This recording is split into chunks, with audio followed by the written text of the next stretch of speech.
As কুকিংয়ে সবাইকে স্বাগত। দেখো, আজ তোমাদেরকে বানিয়ে দেখাচ্ছি সম্পূর্ণ নিরামিষ একটা তরকারির রেসিপি। ভিডিওটা সম্পূর্ণ দেখার অনুরোধ রইল। আজকে বানালাম সবজি বড়া। দেখো, দেখতে কত সুন্দর হয়েছে। খুব কম তেল মশলায় এটা বানিয়ে নেওয়া যায়। খেতে খুব সুন্দর হয়। যে কোনো নিরামিষ দিনে বা মাছ মাংস খেয়ে একঘেয়েমি হয়ে গেলে এরকম একটা তরকারি বানিয়ে খেলে মুখে রুচিও ফিরবে, আর খুবই স্বাস্থ্যকর, খুব সুন্দর।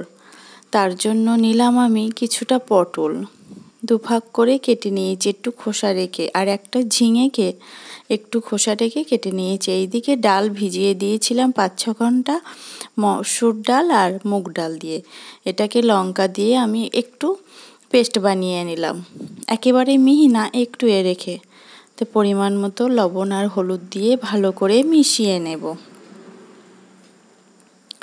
কড়াইতে পরিমাণ মতো তেল গরম করে সেই তেলে ডালের এগুলো বড়ার আকারে দিয়ে দেব। একটু নরম নরম মতো করলে বড়াগুলো ফুলবে, আর তরকারিতে পড়লে খেতেও খুব সুন্দর লাগবে। ওই জন্য একটু জল দিয়ে একটু হালকা করে, সেই জন্য এটা চামচ দিয়েই বড়াটা দিতে হবে, একটাও ভাঙবে না তরকারিতে পড়লে। দেখো, লালচে করে ভেজে তুলে নেব। আবার দিলাম, দিয়ে প্রত্যেকটা বড়া এপিট ওপিট লালচে করে ভেজে তুলে নেব।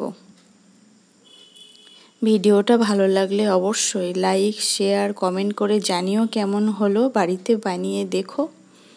সাবস্ক্রাইব করে পাশে থাকার অনুরোধ রইল। বড়াগুলো সব ভাজা হয়ে গেছে। সেই তেলে দুটো আলু লম্বা করে কেটে নিয়েছি, সেগুলো দিয়ে দিলাম লবণ আর হলুদ দিয়ে।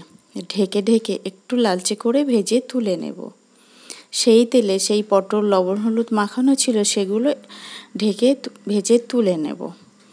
এবার সেই তেলে দেব দারচিনি আর অল্প কালো জিরে ফোড়ন। ফোড়নের একটা মিষ্টি গন্ধ বার হলে ঝিঙেগুলো দিয়ে দেব। দিয়ে এক সাইডে অল্প একটু আদা কুড়ে রেখেছিলাম, সেটাকে দিয়ে দেব। দিয়ে ঝিঙের সঙ্গে একটু মিশিয়ে নেব। এই অবস্থায় এই আদাটা এইভাবে দিলে এর গন্ধটা দারুণ আসে তরকারিতে। এবার সব রকম দিয়ে দেব সেই ভাজা পটল আলুগুলো। দিয়ে অল্প একটু ধার দিয়ে জল দেব পরিমাণ মতো, আর একটু লবণ হলুদ 1/2 চামচ লঙ্কার গুঁড়ো দিয়ে একটু ঢেকে রাখবো। দেখো, ঢাকনা খুলে বেশ জলটা শুকিয়ে গেছে। এবার আমি পরিমাণ মতো ঝোলের মতো জল দেব। যেমন ঝোল খেতে চাও সেই হিসাবে জলটা দেবে, কেন বড়া দিলে বড়ায় অনেকটা জল টেনে নেবে। দিয়ে ঢেকে রান্না করে নিলাম।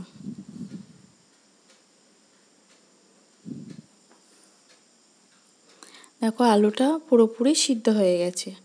এবার সেই বড়াগুলো দিয়ে দেব। দিয়ে কটা কাঁচা লঙ্কা দিলাম। দিয়ে লবণ ঝাল চেখে 1/2 চা চামচ দিলাম একটু ভাজা জিরে। দিয়ে মিশিয়ে নিলেই রেডি সবজি বড়ার রেসিপি। এইভাবে তোমরা একবার হলেও বাড়িতে বানিয়ে দেখো, অপূর্ব খেতে লাগে। দেখতে যেমন, খেতে অসাধারণ হয়।